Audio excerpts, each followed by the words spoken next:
Direct News TV. August 28, 2023.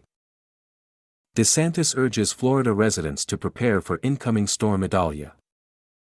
Florida Governor Ron DeSantis has urged residents of the southeastern U.S. state to prepare for an incoming storm as Idalia strengthens in the Caribbean and is set to become a major hurricane before reaching Florida's Gulf of Mexico coast this week.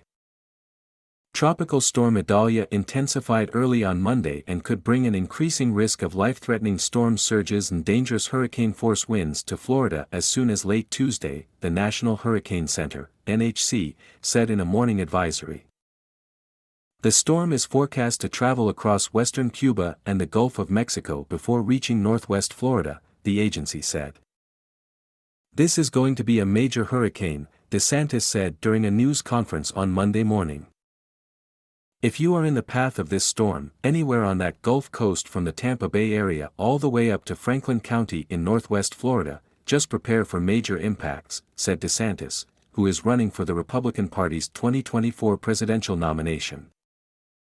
"Now's the time to take the appropriate precautions. We do expect Hurricane Idalia to be a major hurricane that will strike the state of Florida." At 11 a.m., 1500 hours Greenwich Mean Time, on Monday, the storm was about 125 kilometers, 80 miles off the western tip of Cuba with maximum sustained winds of 100 kilometers per hour, 65 miles per hour. Idalia was moving north at 13 kilometers per hour, 8 miles per hour, the NHC said. An earlier update on Monday morning also included a hurricane advisory for the Cuban province of Pinar del Rio. Heavy rainfall in western Cuba could produce flooding and landslides, forecasters said, and hurricane-force winds were expected later on Monday. Florida's state government said on Sunday that 1,000 National Guard members were being mobilized to respond to the incoming storm alongside law enforcement and emergency personnel.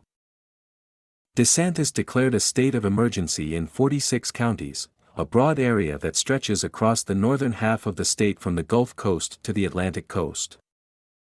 U.S. President Joe Biden also spoke with DeSantis on Monday and approved an emergency declaration for the state, the White House said.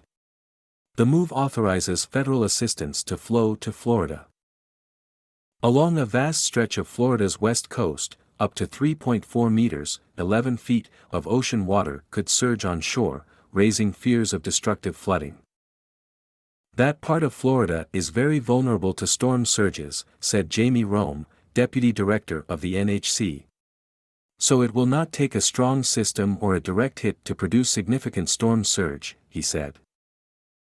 Mexico's National Meteorological Service on Sunday warned of intense to torrential rains showering the Yucatan Peninsula with winds as strong as 89 kilometers per hour, 55 miles per hour.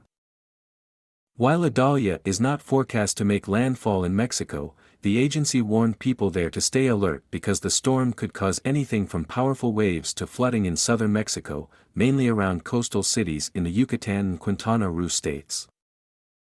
From 14 to 21 named storms are forecast for the Atlantic hurricane season this year, which runs from June 1 to November 30, according to the National Oceanic and Atmospheric Administration, NOAA, in the U.S. On August 10, the agency updated its forecast from near normal to an above normal outlook. Of the predicted storms, 6 to 11 could become hurricanes with 2 to 5 of them possibly becoming major hurricanes, NOAA said. My name is Kingsley. Please like, share, subscribe and hit that notification bell so you can be the first to be notified whenever we post. You won't regret it.